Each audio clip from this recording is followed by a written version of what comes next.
Hola y bienvenido al Inglés de negocios para ti.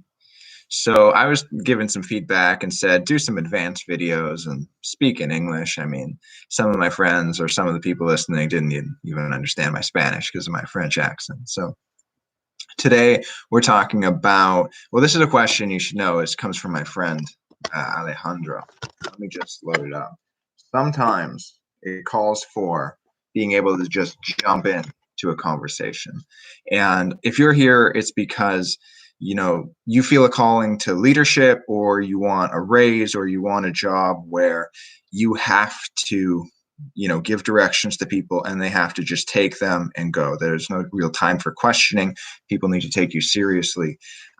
Some people were surprised to learn that I am a lawyer, so I use business English professionally, and I can get you there. So I've got 7 tips on when you need to express your opinion quickly. And obviously, this is not your first language, so these tips, things to do, things to keep in mind, they will really help you when that situation comes. And from the legal perspective, there are times when you have to be the first person to speak, or you have to wait and be ready to speak to counter. So, with all that out of the way, the first tip is, if you know you have to speak, but you don't have it formed yet in your mind, repeat the words that the other person said just recently. So if someone asks you, where have you been?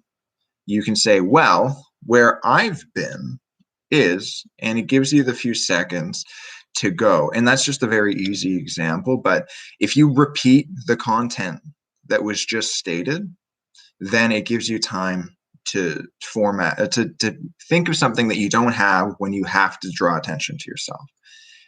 Now, the second one I want you to keep in mind, this is the second tip, is you can pause for emphasis, and you can use this in conjunction with the first tip. And you start, and let's say you are blanking, and if you're worried, like, well, what if I start this conversation? What if I start this statement and then all I do is repeat the first few words and I have nothing to say? Well, you can pause for emphasis. And this can be done wrong, and I'll address that later. But if you pause for emphasis, just like I did there, it'll give you more power on on what you say next. You'll see when people do this well, you'll see it when people do it badly. Now, the next one is state how you feel about the question or the situation.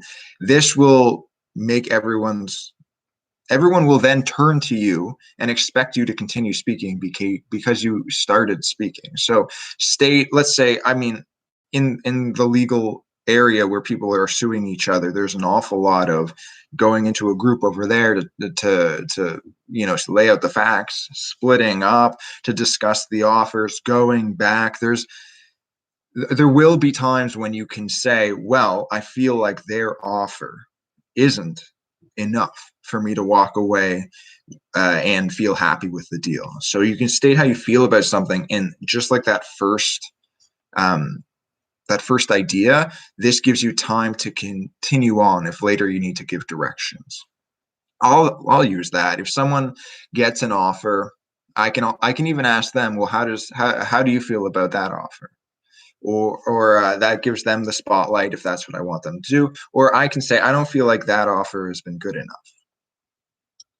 The next tip is just repeat the situation. And this is all very, these are all just little tips, like they're very related. But if something happens, you can say, well, this is where we're at now. If it depends the situation. Obviously, I work in law, so a lot of my metaphors will come from law. But in business, let's say you don't have enough sales to meet, you need higher revenue to cover your costs. You can repeat the situation to, let's say, your sales team and say, look, we need to make 20% more sales this quarter, or else. You just repeat the situation wherever you're at. Usually you'll be in a high tension. You get paid more the more tense, the harder, the more stressed, the more uncertain the job is. And so repeating the situation helps ground everyone. And you don't have to come up with anything new just yet. Everyone will start to listen to you. And then you can hopefully either be able to give them some great advice, or just set the next stage of events rolling. Now, the next one is work on your crutch words. Now, I'm a member at Toastmaster. I give speeches often. That's why doing this live isn't that big of a deal. But you'll notice I even use crutch words. I think earlier on I noticed I said or this, and I'll talk about this later as well as a further point, but if you're constantly repeating words just because you can't think of what to say next, it's something you do need to practice. I do recommend, if you can, join a group like Toastmasters, or if you have an audience and you're an entrepreneur as well, you do these videos and you watch and you see, what you repeat and what you don't. But a crutch word is a word that you just use, and just like that, I just used a crutch word right there. I went, because I had to think and I had to say something.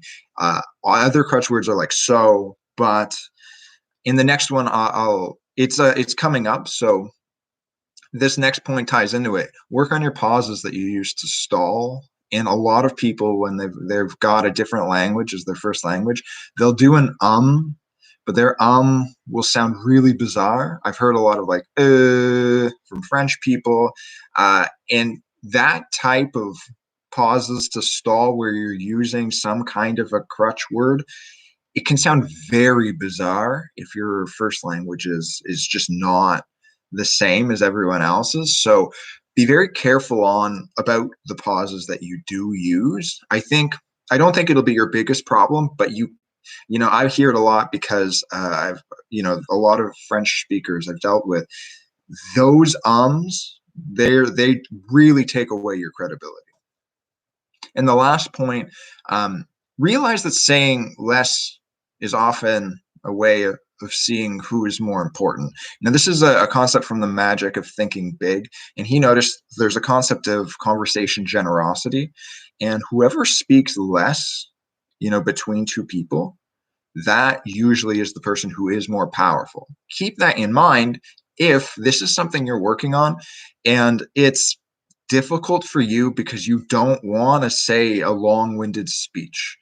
Well, just know that if you had to get in and say something, if coming from my world, often at court, I will have to say that I'll be the next person to speak, and I need to say our position, and I need to say why, let's say, another party owes us, $10,000 or $25,000 or more or less, or I have to state, who is liable. And you don't actually want to take a long time to do it. Judges have actually told lawyers that brief is better, and it looks bad if you're going on and on and on. So definitely keep in mind that if you're worried about having to speak for a long time, you shouldn't. You should be able to give short direction and just have people be able to just take that and go. And that could possibly be another one of my videos, is just being able to use English in a way that people will take what you say and they will just listen. So that's it. I don't want to go too long. Please like and subscribe and comment. Tell me what you want me to teach you. As I said, I'm a lawyer in Canada, so I use business English professionally. I can get you results here. So just let me know what you're struggling with, and I'll make a video for you. I've obviously been using business English for quite a long time, and I want to cater my content to the problems you have right now. Thank you. Adios.